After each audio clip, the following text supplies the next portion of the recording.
Hi, this is Kathy, another one of my bathroom chats for how to get through the coronavirus pandemic that's going on. Today's tip is really about reaching out to someone.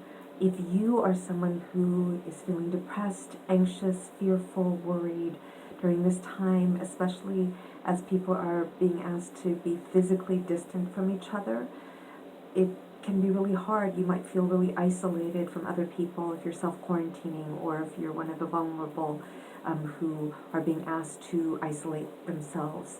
Um, and there's so many online resources via social media, email, phone call, in ways that you can connect with other people. So many people want to do something to help others during this time. You would actually be making them feel better if you reached out to them.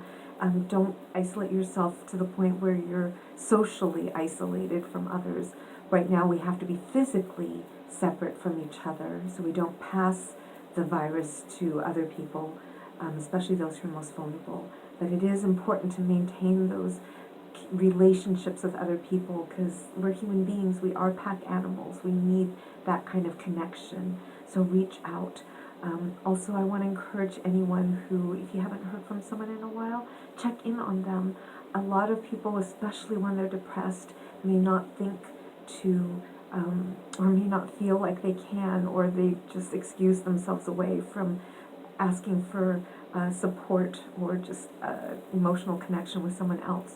So we can all help each other out a bit by reaching out to each other, give someone a call, send them an email, maybe even use the old-fashioned way of sending them a letter, whatever it is, as long as we keep that 6 foot distance from them.